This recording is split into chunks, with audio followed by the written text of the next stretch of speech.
Hello everyone. So this clip is part of a full podcast of The NSJT Show, which is a podcast around physical fitness, mental fitness as well as self-improvement. तो अगर आपको ये clip पसंद आता है तो please watch the entire video, the entire podcast. उसका link मैं नीचे description में आप लोगों को दे रहा हूँ और इस वीडियो के end में भी वो वीडियो का जो एक annotation होती है, suggested video होती है, उसमें आपको पूरे podcast का link मिलेगा.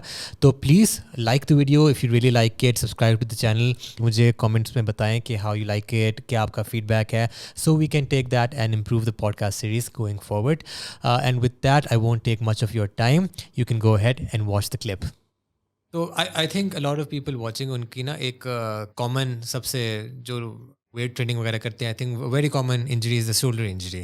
So I want to talk a bit about कि वो origin उसका कहाँ से आता है. जैसे हम बात कर रहे थे कि shoulder injury मसला अक्सर shoulder में नहीं होता है, और जगहों से होता है. तो origin कहाँ से होता है, क्या reasons हो सकती हैं ऑफ दैट पेन स्टार्टिंग, क्या बैड हैबिट्स होती हैं जो जिनको फिक्स करना होता है, क्या रिकवरी प्रोटोकॉल, या कुछ लोग जो देख रहे हैं अगर वो घर पे कुछ करना चाहें to make themselves more flexible, more mobile, जैसे शोल्डर पेन ठीक हो, तो क्या डिफरेंट एग्जांपल्स होती हैं शोल्डर पेन की, and what is the best way to make sure that doesn't happen?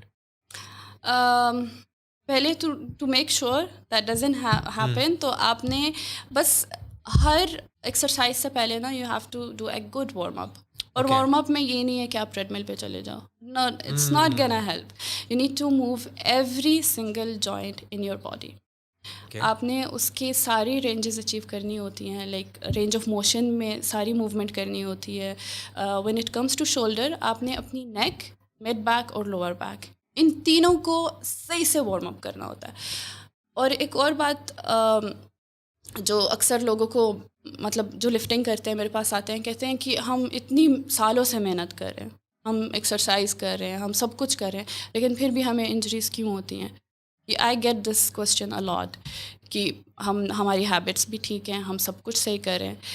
देखें, इंजरी आपको होनी है, but what do you do about it, that's matter. Like obviously आपको नहीं पता होता ना ये चीज़ें, तो मतलब हम लोग प्रिवेंशन करते हैं, लेकिन तब करते हैं जब आप हमारे पास इंजरी से पहले आते हो. अगर आप इंजरी के साथ हमारे पास आते हो तो फिर उसमें तो हम पहले आपको ट्रीट करते हैं, उसके बाद we give you prevention, right. When it comes to shoulder ना, असेसमेंट इज़ रियली इम्पॉर्टेंट. आपने पहले कंसल्टेशन में ही ये देखना होता है कि आपकी शोल्डर पेन हुआ क्यों है. शोल्डर भी आपको सिम्टम्स दे रहा होगा, नो मैटर, लाइक उसको तो हम साइड पे रखते हैं, लेकिन ये स्टार्ट क्यों हुआ है, अगर आप उस कॉज को पकड़ लेते हो ना, तो फिर उसको ट्रीट करना बहुत इजी हो जाता है.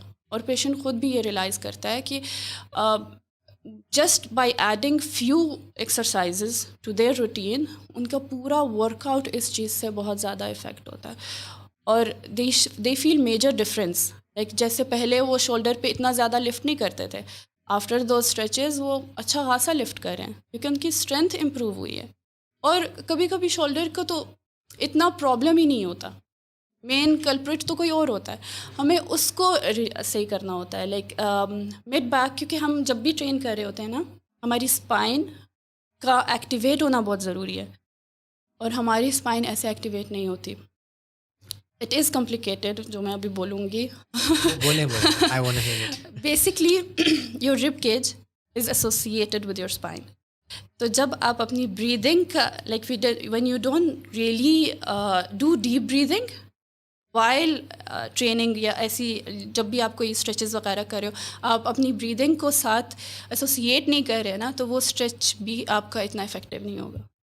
सो बेसिकली कुछ डिफरेंट ब्रीदिंग टेक्निक्स हैं that we incorporate with your shoulder health.